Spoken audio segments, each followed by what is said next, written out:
The door didn't just open. It exploded. Glass rattled in its frame. A chair near the entrance skidded sideways. Every head in the restaurant snapped toward the sound. Two small boys came running through that door like something terrible was right behind them. Barefoot, chests heaving, uniforms dusty and torn at the knees. They didn't stop. Their small feet slapped against the tile floor as they pushed past a stunned waitress, knocked into a table, and kept moving deeper into the restaurant. Away from whatever was outside, the lunchtime crowd froze. Forks stopped midair. Conversations died. A woman near the window grabbed her purse and pressed back in her seat.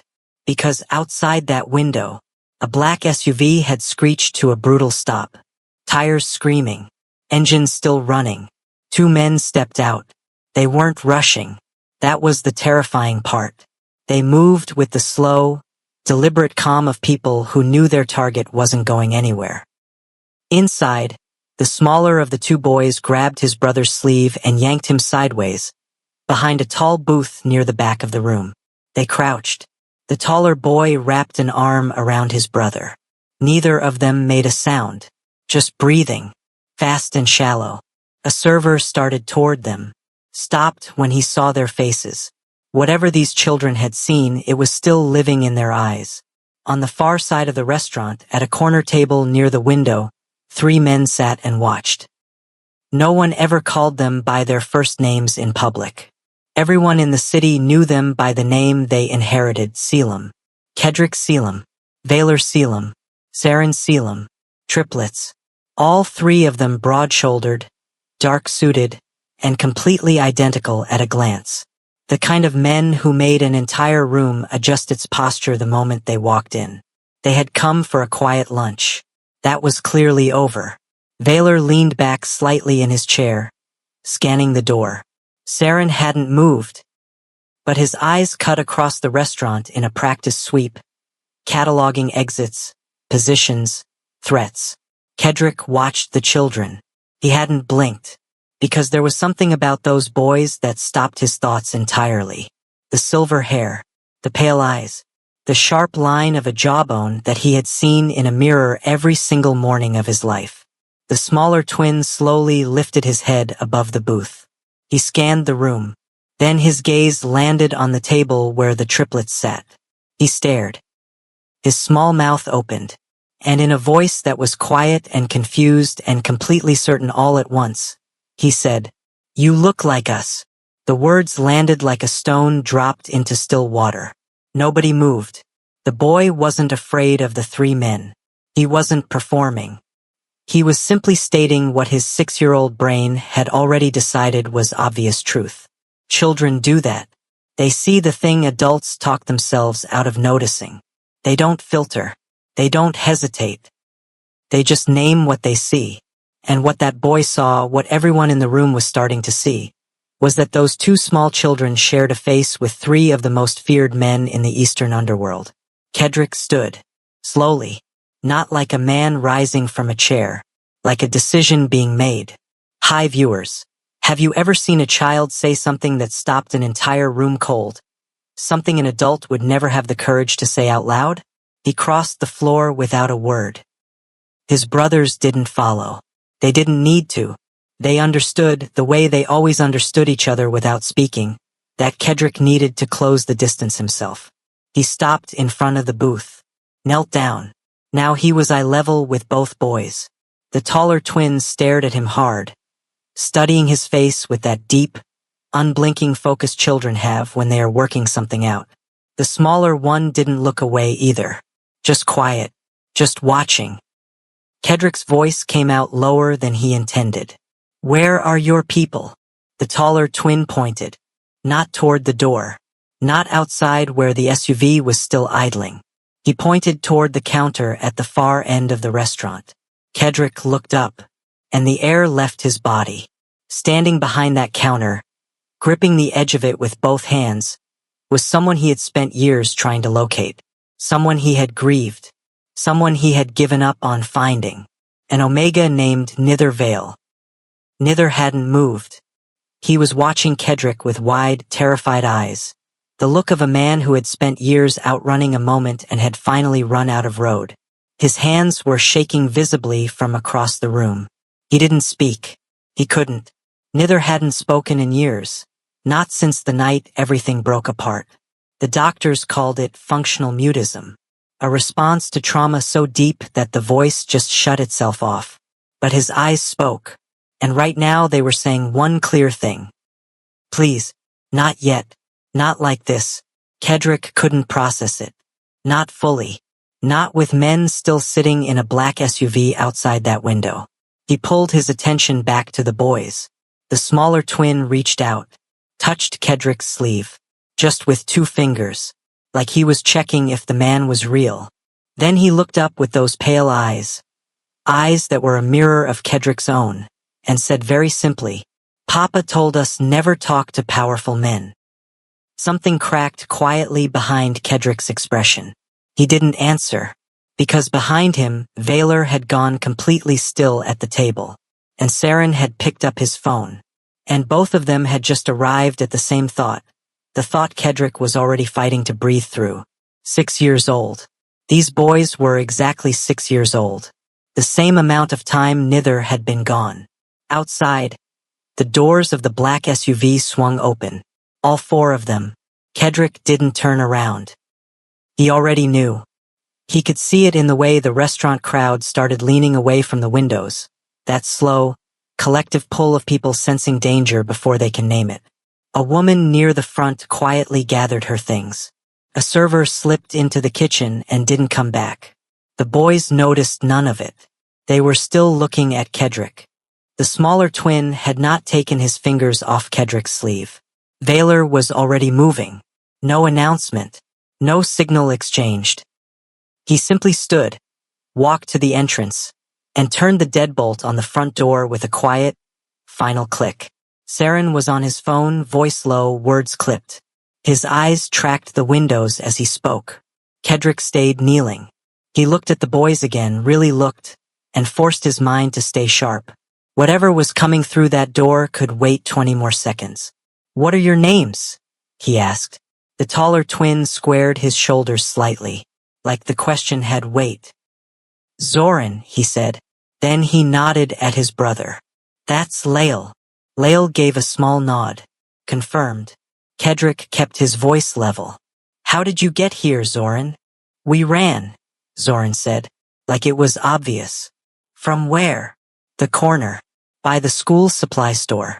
Zoran's jaw tightened just slightly. 6 years old and already trying to look unafraid. 2 men were following us. Lael tugged his brother's arm and pointed urgently toward the counter. "Right. The man behind the counter." Kedrick stood. He walked to the counter without hurrying. That was important. Hurrying frightened people who were already frightened, and neither Vale looked like one wrong sound would shatter him. Neither hadn't moved.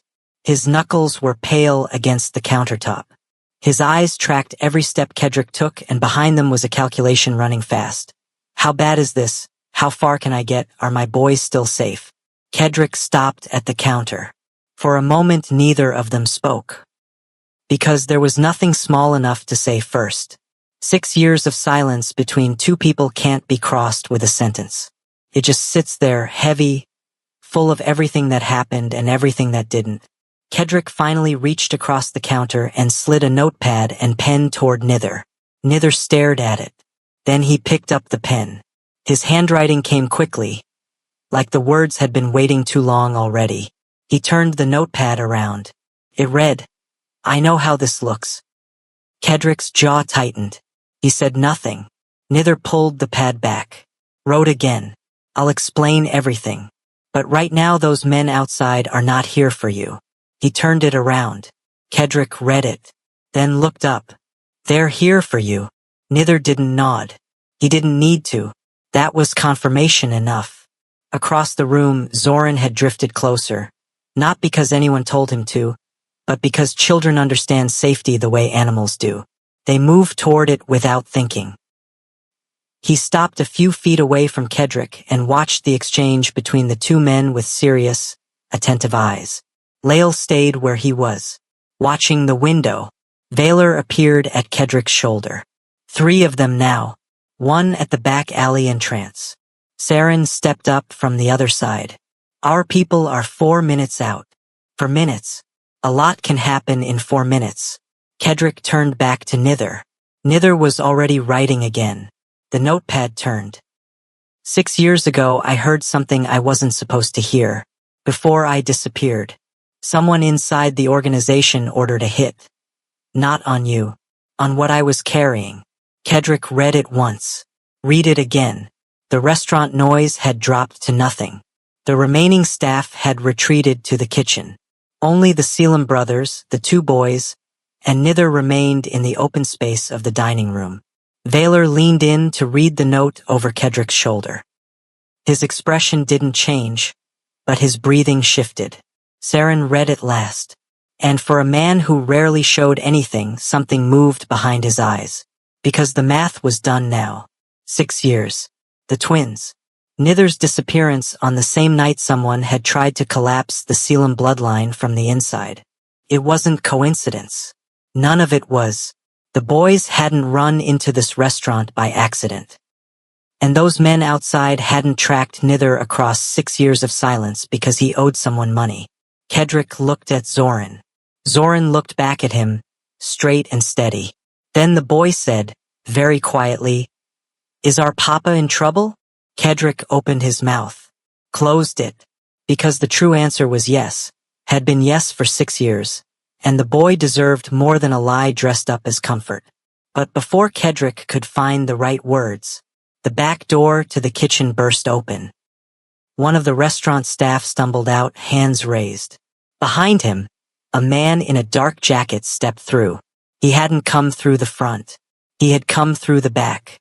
They were already inside. Chapter 3. Nobody screamed. That was the worst part. The staff member who stumbled in just stood there with his hands up, eyes fixed on the floor, the way people look when they have already accepted that moving wrong could be the last thing they do. The man behind him was not large. Medium height. Calm face. The kind of calm that wasn't peace, it was practice. His eyes moved across the room in one clean sweep. Landed on Nither. Stayed there. Kedrick stepped sideways, putting himself directly between the man and the counter. He didn't reach for anything. He didn't need to. Saren had already shifted his stance, and Valor had gone very still in that specific way that meant he was already 3 moves ahead. The man in the dark jacket lifted both hands slightly, not in surrender. In acknowledgement, like he was showing Kedrick he understood what room he had walked into. "We don't want trouble with Selim," the man said. "Then leave," Kedrick said. "We have a contract." "Against who?" The man's eyes moved, just briefly, toward the counter. Toward Nither. "Old business," he said. "Predates your interest." "Nothing in this building predates my interest right now." The man considered that. Behind Kedrick, Nither had started writing again. The pen was moving fast against the notepad, pressure hard enough that the words were nearly carved into the paper. Zoran stood frozen near the end of the counter. He had grabbed Lael's arm. Both boys were pressed together, not making a sound, the instinct of children who had been taught, somewhere, in the quiet repetition of a careful life, that danger required stillness. That broke something in Kedrick's chest without his permission. Because a 6-year-old should not already know how to be still in danger. A 6-year-old should not have had to learn that. Saren spoke for the first time, low and even. "You have about 90 seconds before this restaurant has 20 men in it. I'd use them to walk back out the way you came." The man in the jacket looked at Saren, then back to Kedrick. He was running the numbers. Kedrick could see it, measuring risk against contract, loyalty against survival. Then the man's gaze drifted to the twins, just for a second, but it was a second too long. Something shifted in his expression. Not emotion, recognition. He had been briefed on what the target looked like. He had been given information about what Nither was carrying when he disappeared 6 years ago. And now he was looking at 2 small boys with silver hair and pale eyes, and he was doing the same arithmetic everyone else in the room had already done. His jaw tightened. He took 1 step back. Then he turned and went back through the kitchen door. The room breathed. Kedrick didn't move for 3 full seconds. Then he turned to Vaylor, back in trance. Now, and I want 2 on the roof of the building across the street. Vaylor went. Kedrick turned to Nither. Nither slid the notepad across the counter. Kedrick picked it up. 6 years ago, I was inside the East Wing during the council meeting I wasn't supposed to attend. I heard 2 names. I heard what they ordered. They weren't targeting your family from outside. They were sitting at the table with you. The plan was to cut the bloodline before it could be confirmed. I was 3 months along. I didn't tell you because telling you would have made me a liability and them a target. I ran because it was the only move that kept everyone alive. Kedrick read every word. Then he set the notepad down carefully, like it was something fragile. He looked at Nither for a long time.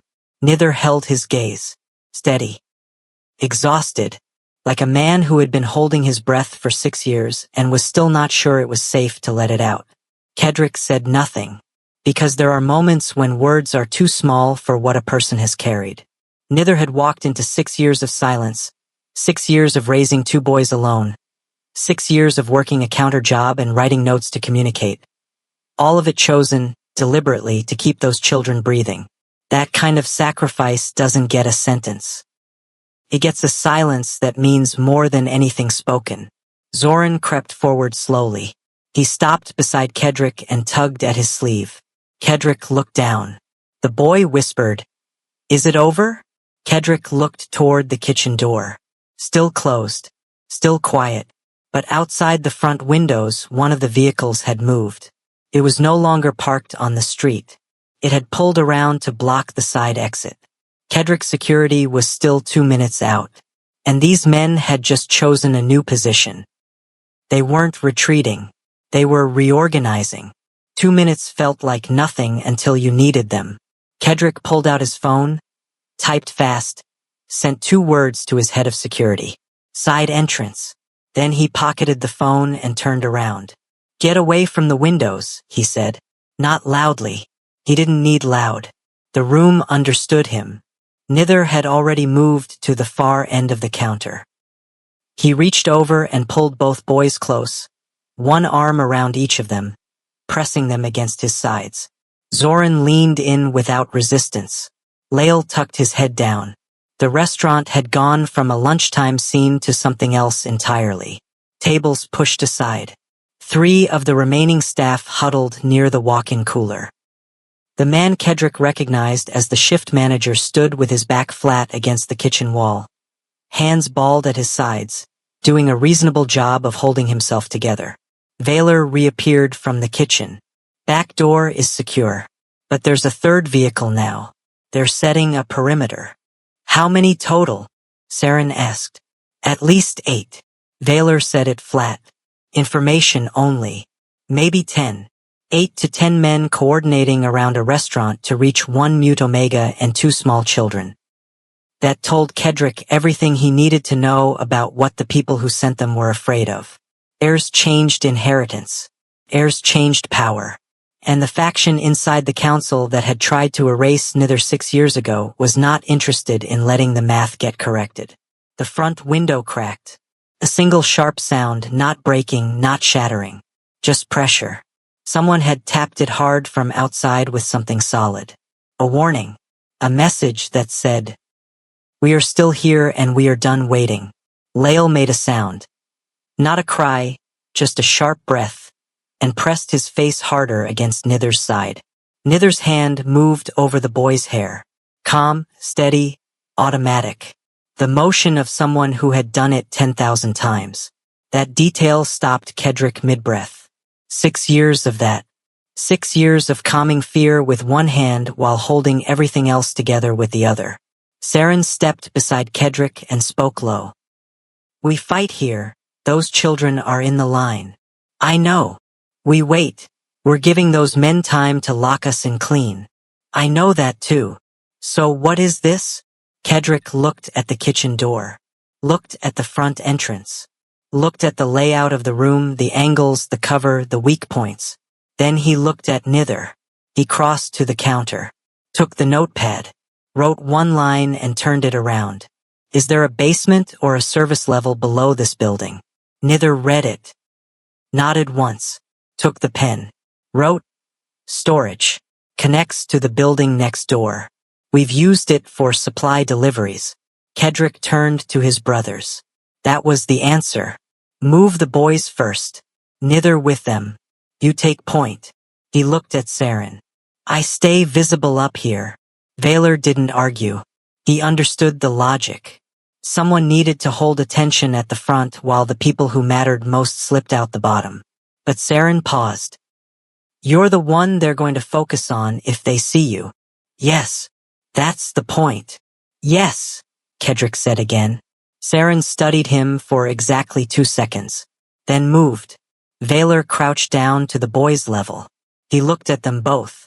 With the triplets at close range, the resemblance was no longer subtle. It was undeniable. The same pale gray in the eyes, the same line of the brow. Vaylor looked at these boys and saw himself, saw his brothers, saw something he had not believed could still exist. He kept his voice easy. We're going to play a quiet game. The rules are no sound and you stay right next to me. You understand. Zoran evaluated him briefly. Are you like him? The boy asked. He nodded toward Kedrick. We're brothers, Vaylor said. Zoran considered that, then nodded. Lael reached up and took Vaylor's hand without being asked. That was all Vaylor needed. He guided them toward the kitchen, Nither close behind, Saren covering the rear. Kedrick turned back to the front of the restaurant. He walked to the center of the room, open, visible, intentional, and stood there, and waited. Outside, the men in dark jackets regrouped. Through the fractured window, Kedrick could see movement, positions changing, someone receiving instructions through an earpiece. Then one of them looked directly through the glass, and saw Kedrick standing there, looking back, alone. The man raised a hand, signaling, and 3 things happened in the same second. Kedrick's security team came around the front corner of the building in 2 black vehicles. The restaurant's front door began to give under pressure from outside, and from deeper in the building, muffled but distinct, the sound of a door swinging open. Saren's voice on the earpiece. We're through. Moving. Kedrick exhaled. Then the front door broke open, and the man in the dark jacket walked in. But this time he wasn't alone. 3 others spread out behind him. His eyes went to the counter. Empty. His eyes came back to Kedrick. Where are they? Kedrick said nothing. Because from outside, engines, doors, footsteps. Kedrick's people arriving. Fast and in number. The man in the jacket heard it too. He did the math. And for the second time that afternoon, he stepped backward. Only this time, he pointed at Kedrick before he went. The council will hear about this. Kedrick held his gaze. Good, he said. Tell them we need to talk. Then the men were gone, and the restaurant was quiet. But the council that man mentioned, the one Nither's note had warned about, was already the next problem. Because those men had been sent by someone. Someone with access. Someone still inside. The safe house was a brownstone 4 blocks east, owned through 3 layers of property holdings that connected to nothing with the Selim name on it. Nither sat at the kitchen table. The boys were in the next room. Someone had found a deck of cards and a box of crackers, and Vaylor, the most feared financial strategist in the Eastern underworld, was sitting cross-legged on the floor teaching Zoran and Lael how to play Go Fish. The sounds drifted through the open doorway. Do you have a 7? Go Fish. You're lying. I am not lying. Saren stood by the window. Kedrick sat across from Nither at the table. A notepad between them. They had been here 40 minutes, and in those 40 minutes Nither had filled 6 pages.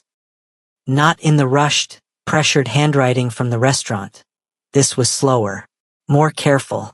The kind of writing that had been planned in someone's head for a long time and was finally being released. Kedrick read each page as Nither finished it. When he reached the 5th page, he stopped.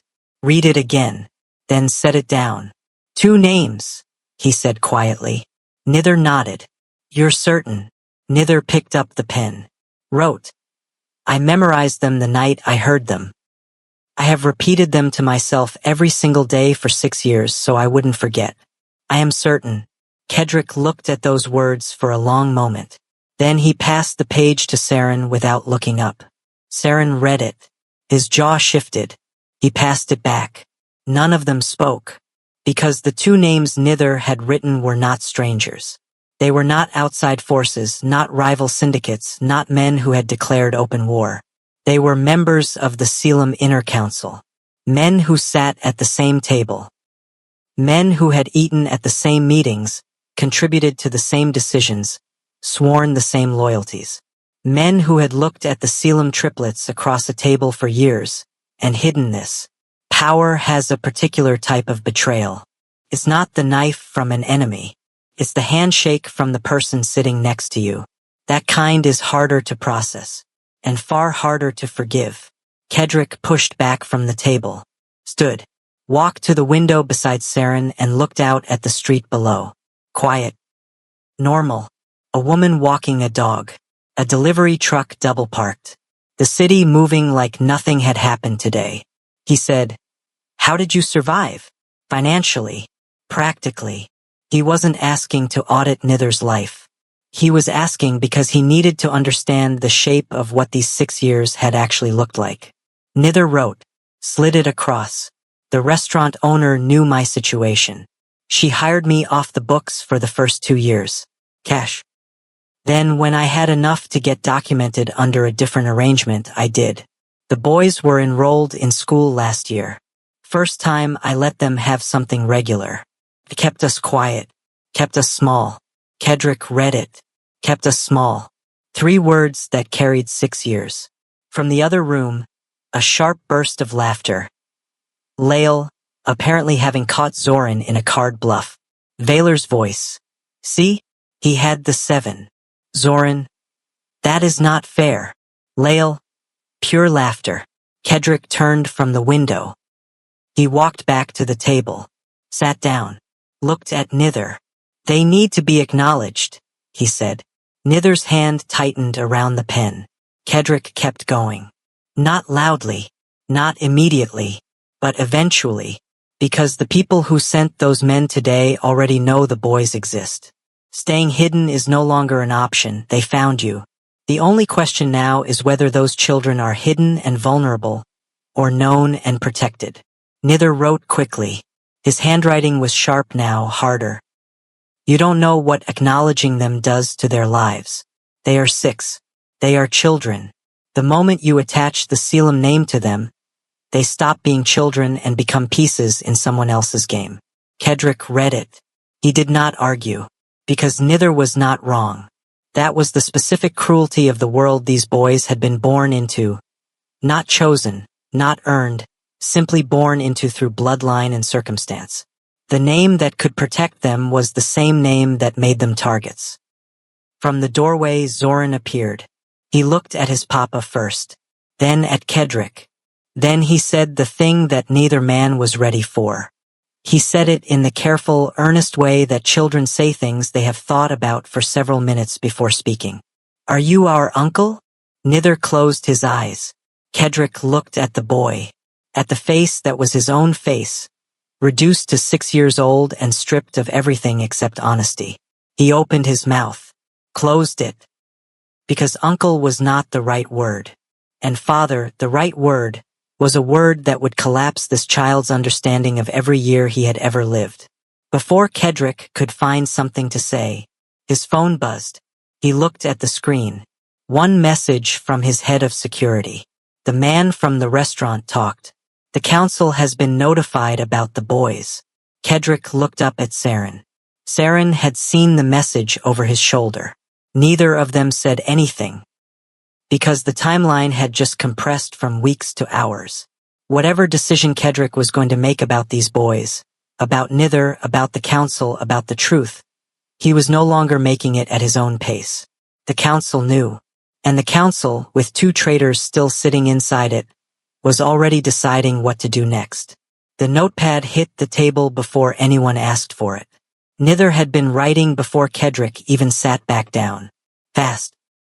Like the words had been locked behind a door for 6 years and the door had finally given way. He pushed the first page across. Kedrick read it standing up. There were 7 of them on the council at the time. The meeting was supposed to be a budget review for the Eastern ports. I was there as a translator. One of the foreign delegates had requested Mandarin interpretation. I finished early. I stepped into the corridor outside the East Chamber to wait. The door wasn't fully closed. I heard 2 voices I recognized immediately. They were not speaking about port logistics. Kedrick set the page down, picked up the next one. They used the word liability. That was how they referred to what I was carrying. Not a child. A liability. They said if the bloodline was confirmed through an omega inside the organization, the inheritance structure of the entire Selim network would shift. 2 of the 3 triplets had legal claims that could supersede the council's current authority. An heir would make that permanent. So the decision was made to prevent the confirmation. Kedrick stopped reading. He looked up at Nither, just for a second, then back down. I understood what they were planning before they finished the sentence. I left the building that night through the east loading dock. I took nothing. I did not say goodbye to anyone. I knew that if I told you what I had heard, you would act on it immediately. And a visible response would tell the council that someone had overheard them. They would investigate. They would find me. And then they would find what I was carrying. Running was the only option that kept the information and the children from being traced. Kedrick set the page down very carefully. Saren had moved from the window. He stood beside Kedrick now, reading over his shoulder without asking permission. Neither of them spoke. From the other room, Go Fish had apparently ended. Vaylor's voice, pick a card. Any card. Lael's voice, that one. Zoran, not that one. That one is obviously the wrong one. Lael, how do you know?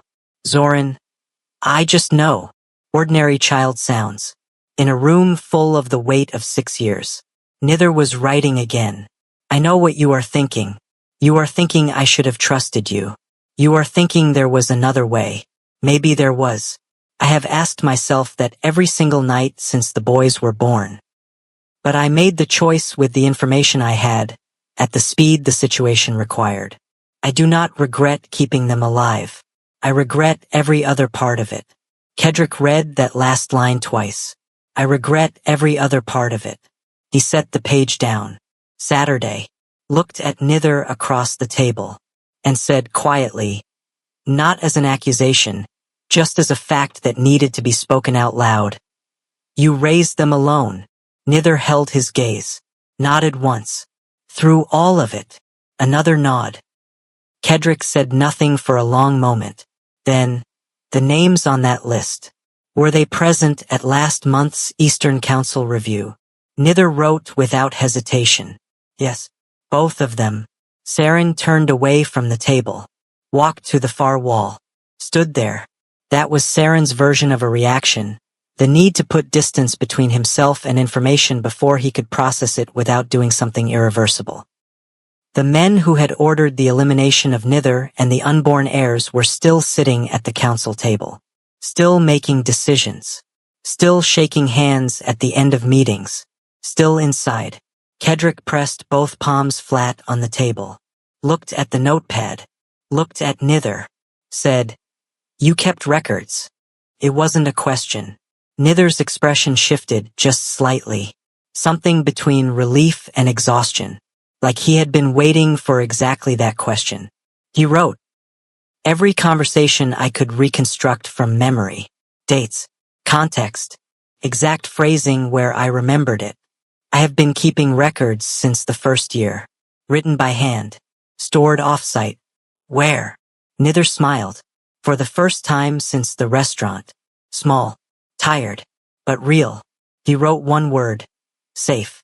Kedrick looked at that word for a moment, then almost smiled back. From the doorway, Zoran reappeared. He had a card in his hand. He held it up toward Kedrick. Do you have a 3? Kedrick blinked. looked at the card, looked at the boy. I don't have any cards. Zoran frowned. Then you have to go fish. He disappeared back into the other room. And Kedrick sat with that, the absolute, disarming normalcy of a 6-year-old pulling him out of one of the most consequential moments of his adult life to ask about a card game. Children do that. They don't know the weight of the room they're in. They just live in the moment they're standing in. And sometimes that is exactly what the room needs. Kedrick turned back to Nither. I need those records. And I need you to be somewhere safer than you've been. Nither wrote quickly. The boys have school on Thursday. Kedrick looked at that sentence. Thursday. Normal life pressing in. He understood what Nither was saying underneath it. These children had been kept normal on purpose. School. Routines. Card games and crackers. The deliberate, daily construction of an ordinary childhood placed like a wall between them and everything their bloodline meant. Nither had built that wall with his bare hands. For 6 years. Kedrick said, Thursday is fine. We have time. But then his phone buzzed again. He looked at the screen. This message was from a different contact. Someone inside the council. Someone loyal. The message read, Emergency session called for tomorrow morning. Agenda listed as internal security review. 2 names you'll recognize are leading it. Kedrick showed it to Saren. Saren read it. Set the phone face down on the table without a word. They didn't have until Thursday. They barely had until morning. The brownstone was quiet by 9 o'clock. Lael had fallen asleep first. On the couch, one hand tucked under his cheek, still holding a playing card. Vaylor had draped a blanket over him without waking him, moving with a careful precision that looked nothing like the man who ran financial logistics for a criminal empire. Zoran had lasted another 20 minutes. He fought it. He kept asking questions, about the building, about the men outside, about whether they would go home tonight, until his words started blurring into each other and his eyes began to lose the battle they were fighting. He was asleep in the chair beside his brother before he finished his last sentence. Nither sat nearby, watching them. He did that, just watched them sleep, with an expression that was impossible to fully name. Part relief, part grief, part something so private it didn't belong to anyone else in the room. Kedrick stood in the doorway. He told himself he was checking the space, evaluating the layout, making sure sight lines from the windows were covered. That was not why he was standing there. He was watching Nither watch the boys, and he was understanding, for the first time in a way that went beyond information and into something that actually reached him, what this man had been carrying. Not just the secrecy, not just the danger, the specific weight of loving something so completely while being completely alone with it. Vaylor appeared beside him. They stood shoulder to shoulder in the doorway for a moment. Vaylor said, very quietly, The one on the left snores. Kedrick looked. Lael. Faint but unmistakable. Vaylor said, Saren used to do that. When we were young. Kedrick said nothing. Vaylor exhaled slowly. We missed 6 years. I know. That's not. Vaylor stopped. Started again. I'm not assigning blame. I'm just saying it out loud because if I don't say it to you, I'm going to spend the rest of the night standing somewhere saying it to no one. Kedrick understood that. He said, Say it then. We missed 6 years. And they were fine. He made them fine. Vaylor glanced toward Nither. That should make it easier and somehow it makes it harder. That was exactly it. That was the specific, strange grief of the situation. That Nither had done it well. That the boys were whole and warm, and capable of falling asleep in a strange building without being paralyzed by fear, because someone had given them a foundation solid enough to stand on. The grief wasn't about damage. It was about absence. About years that existed in full. Card games, school mornings, first lost teeth, nightmares soothed and fevers managed and skinned knees kissed, and none of it witnessed. Nither looked up. He saw both of them in the doorway.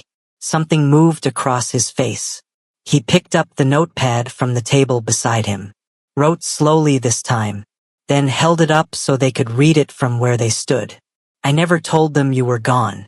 I told them their fathers were powerful men who were kept away by dangerous things. I wanted them to grow up without bitterness. Whatever you decide about moving forward, they don't have a bad picture of you. I made sure of that. Kedrick read it. Read it again. Vaylor made a sound that wasn't quite a word. Nither lowered the notepad. Wrote one more line. Held it up. They asked about you. More than once. The room went very still. Kedrick turned away from the door. Not because he was done, but because there are moments where a man needs a wall and 12 seconds to let something land. He walked to the kitchen, stood at the counter, breathed. Saren was already in there, leaning against the counter with his arms crossed, reviewing something on his phone. He looked up, read Kedrick's face, said nothing. That was the thing about the three of them. They had a language that didn't need words, had built it somewhere in childhood and never needed to dismantle it. After a moment, Saren said, "Council session is 8 in the morning. If we walk in there with what Nither has documented, it either goes very right or very wrong. No middle. I know.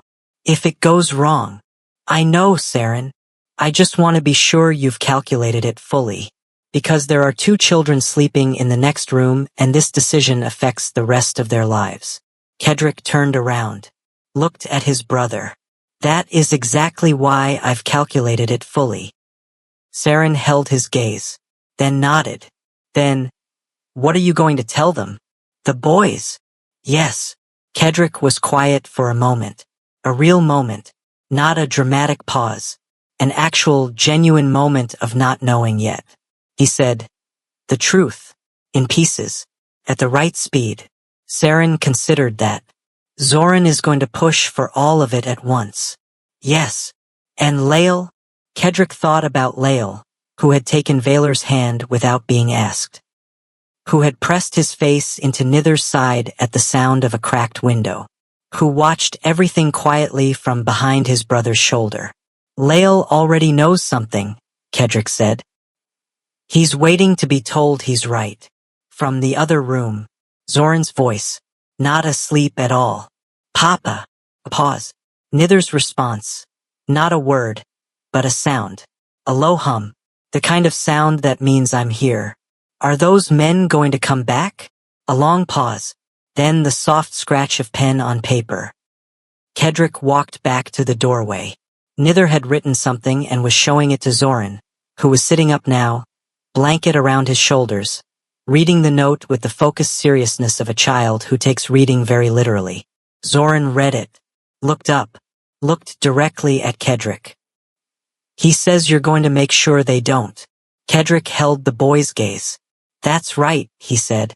Zoran studied him for exactly 5 more seconds, then lay back down, pulled the blanket up, and closed his eyes, just like that. The trust of a child given to someone who had not yet earned it, given purely on the word of the one person the boy trusted completely. Kedrick stood in that doorway for a long time after Zoran's breathing evened out, because tomorrow morning, he was walking into a council session to expose 2 men who had spent 6 years hiding a crime. And the whole thing could hold, or it could break wide open. And he would not know which until he was already standing inside it. The council chamber was on the 14th floor. Floor-to-ceiling windows on the east wall. Long mahogany table. 12 chairs. 7 currently occupied. 5 empty. The 5 empty seats belonged to council members who had received a message at 7 that morning informing them the session was being rescheduled. They were not in the building. That was intentional. The 7 who remained were the ones who needed to be here. Kedrick walked in first. Then Vaylor. Then Saren. The room shifted the moment they entered, not visibly, not loudly, but in the way that rooms shift when the temperature drops by 10 degrees without warning. People straightened. 2 men exchanged a look across the table. That look. Kedrick clocked it before he reached his chair. 2 men. Left side of the table. Councilman Dravon Ashby and Councilman Farrow Wells. The 2 names from Nither's notepad. They were managing their expressions well. But managing an expression when you're surprised requires a half-second of work. And that half-second had already told Kedrick everything. They had not expected all three brothers, which meant they had expected leverage over at least one of them, which meant they already had a plan. Good. Kedrick had one too. He sat. Vaylor and Saren took their seats. The room settled. Ashby spoke first. Smooth. Measured. A man who had spent 30 years in rooms like this and knew how to fill silence before it could be used against him. We appreciate you coming in. Given the events of yesterday, we've had reports of an incident involving civilians at a restaurant in the lower district. Our security committee wants to understand. I know what happened at the restaurant, Kedrick said. Ashby paused. Continued. Of course, we also have questions about the individuals present. Specifically, 2 minors. They are not up for discussion in this room. The temperature dropped further. Wells leaned forward. He had a different style than Ashby, less smooth, more direct. The kind of man who used openness as a weapon. Kedrick, no one here is suggesting anything regarding the children. We are simply trying to understand the security implications. The security implications, Kedrick said, are connected to something that happened 6 years ago inside this organization, inside this council. Wells went very still. Ashby's hands, which had been loosely folded on the table, pressed slightly flat. 2 small movements, but Kedrick had been watching for them. There is documentation, Kedrick said. A detailed record, dates, conversation, context, covering a decision made in the East Chamber during the port budget session 6 years ago. The decision involved 2 voices, both of them recognizable. Nobody at the table spoke. The 3 council members who were not Ashby or Wells were watching in the careful way that people watch when they sense they are witnessing something historic and want to be absolutely certain they understand which side they are on. Vaylor placed a folder on the table, slid it to the center. Copies have already been distributed, Saren said. Not to anyone specific. To the room. Legal counsel. 3 independent contacts outside this organization. 2 journalists on a time release arrangement. He paused. If anything happens to anyone connected to this documentation in the next 90 days, the release is automatic. That was the architecture.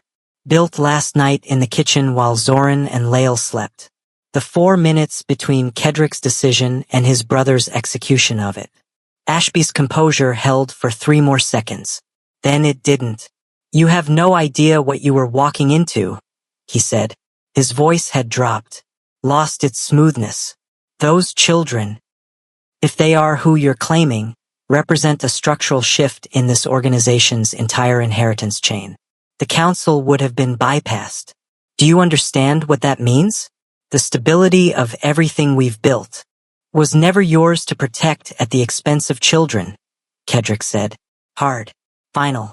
Ashby stopped. Wells was already standing. He did not reach for anything.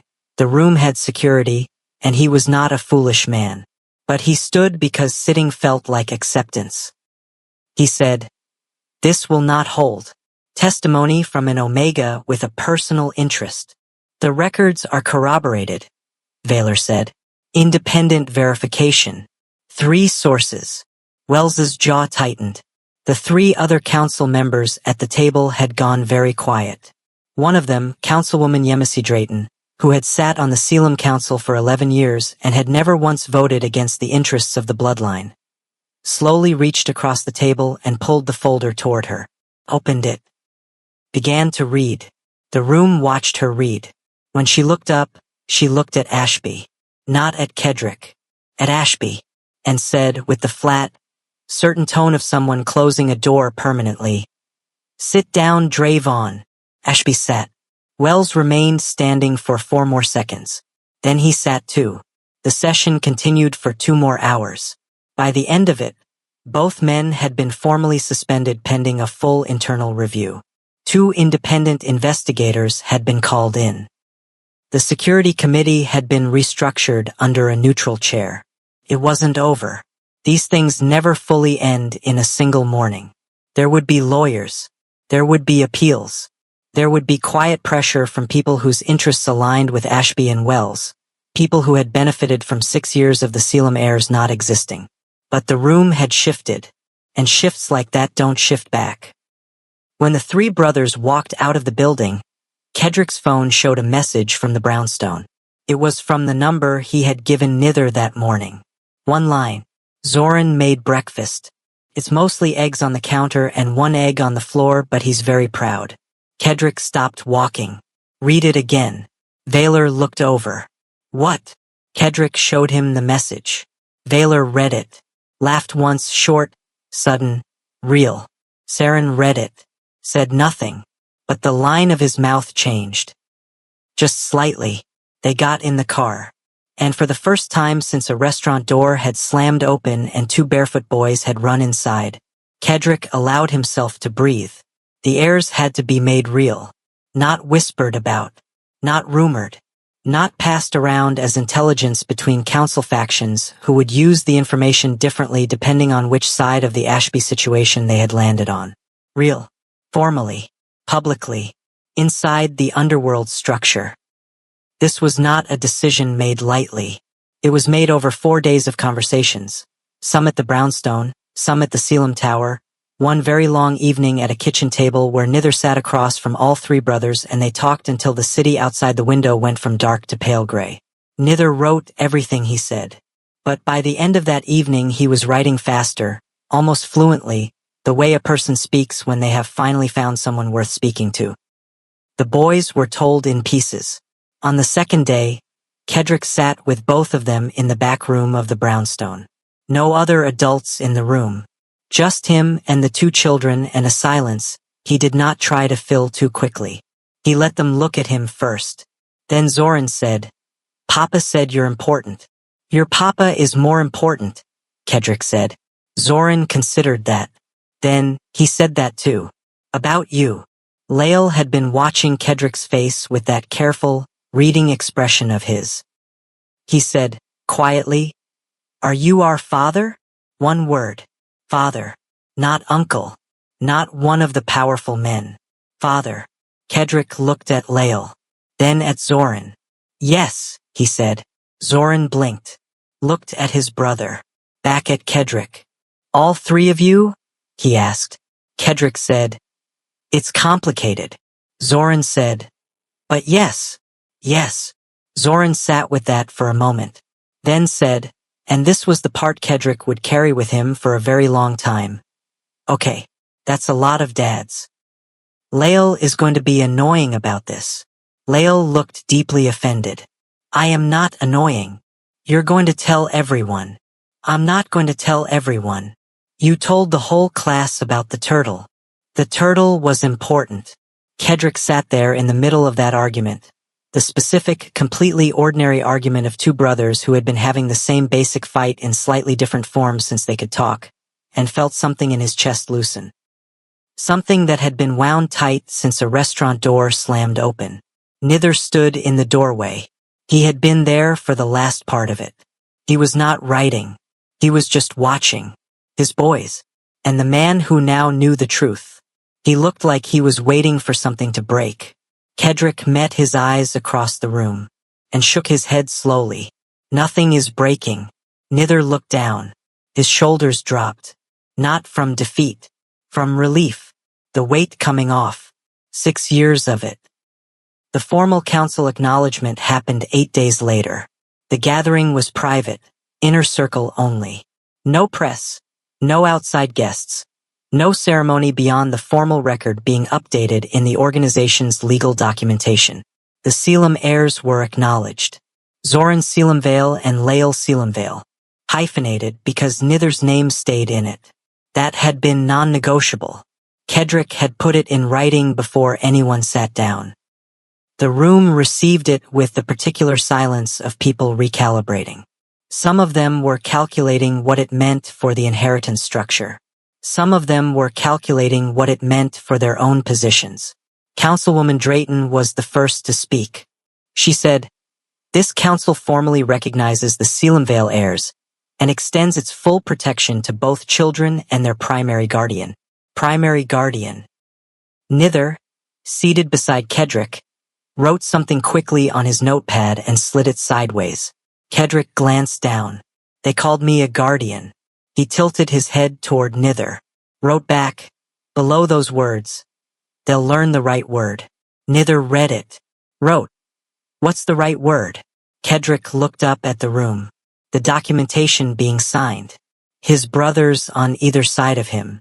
2 boys at home with a sitter, probably currently debating something with the seriousness of tiny litigators.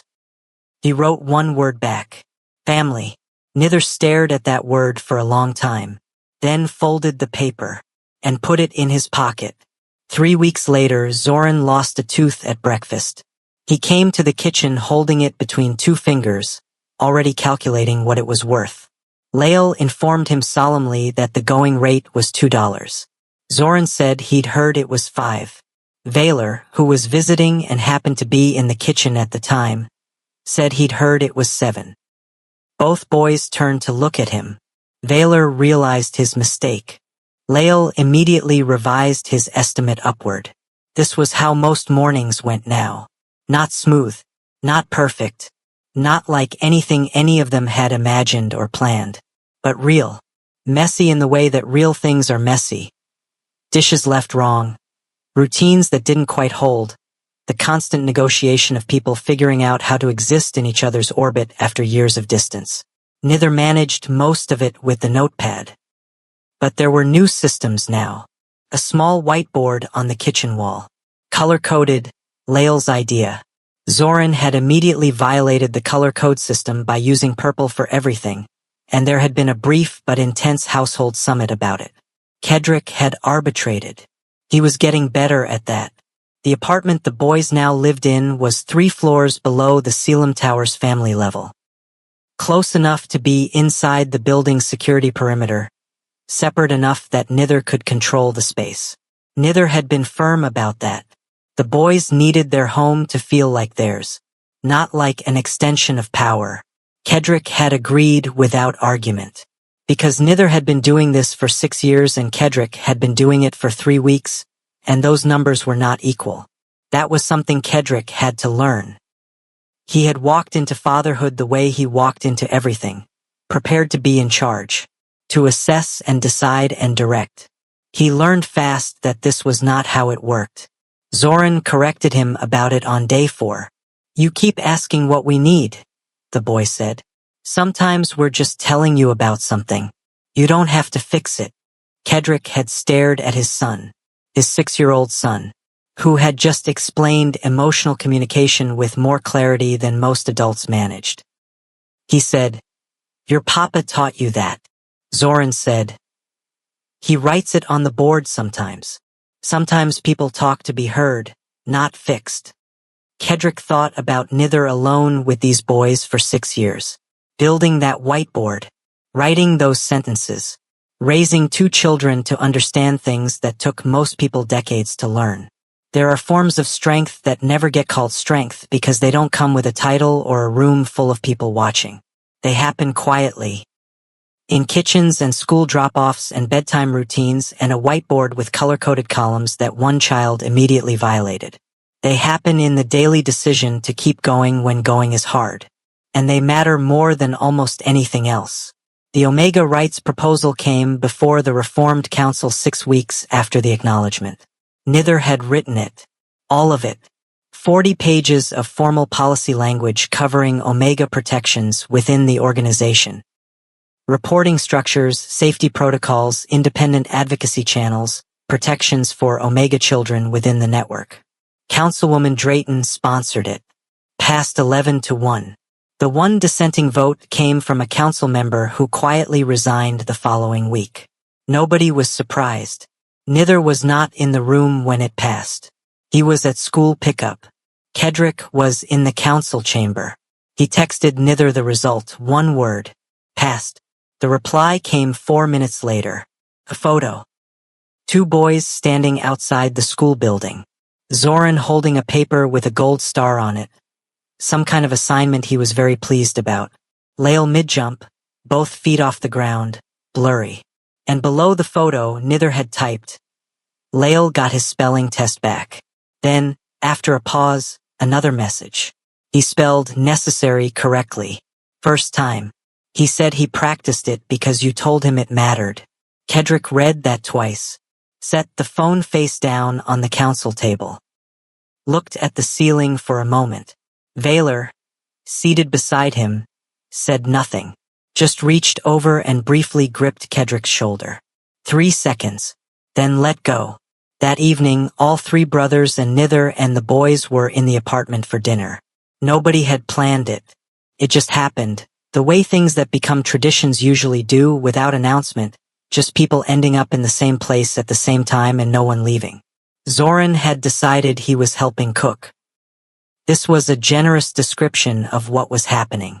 Lael had retreated to the counter and was watching proceedings with the expression of someone who has accepted that dinner will be late. Vaylor was pretending to assist while actually eating crackers. Saren was setting the table, precisely, efficiently, in the way Saren did everything. Nither stood at the stove. Kedrick stood beside him. Not talking, just there, present. Which was something he had not understood 3 weeks ago was its own form of statement. Not decisions or protection or titles or council votes. Just present. In the kitchen. On a Tuesday. While his son lectured him from 3 feet away about the correct way to stir. At some point in the evening, after the food that turned out fine, and the argument about who got the last bread roll that Vaylor won by hiding it, and Lael falling asleep sitting up at the table again. Kedrick was cleaning up alone in the kitchen. He heard small footsteps. Turned. Zoran stood in the doorway. Pajamas. Hair a little wild. The missing tooth gap visible when he opened his mouth. He said, "Are you our forever now?" Kedrick looked at his son. The question so simple. So direct. The way only children ask, without strategy, without hedging. Just the thing they actually need to know, handed over plainly. Kedrick dried his hands on the dish towel. Crossed the kitchen. Knelt down so he was eye level with the boy. Said, "Yes." Zoran nodded. Satisfied. Started to turn back toward his room. Then stopped. "Papa is too, right? He's in the forever." Kedrick said, without hesitation, "He's the center of it." Zoran considered that. Nodded again. More satisfied this time. And walked back to bed. Kedrick stayed there a moment. Crouched in the kitchen doorway. The apartment quiet around him. His brothers' voices low from the other room. Nither's handwriting on the whiteboard by the door. The next morning's schedule. Tomorrow's color-coded. 2 small boys asleep down the hall. There is a version of power that everyone understands. Buildings. Names. Territory. The fear in a room when certain people walk in. Then there is the other version. Harder to see. Harder to build. A child who sleeps without fear. A man who spent 6 years alone and finally has someone standing beside him in the kitchen. A family that did not exist 3 weeks ago, and now simply does. That version of power doesn't get announced. It doesn't need to be. If the story reached something inside you, if it made you feel something real, share it with someone who needs to hear it. Every story of quiet strength, of love that holds on through impossible things, deserves to be passed forward. Drop a comment and tell us which moment stayed with you the most. And if you haven't yet, subscribe and turn on notifications. Because stories like this one, stories that remind us what actually matters, are exactly what this channel is built for. Don't miss what's coming next.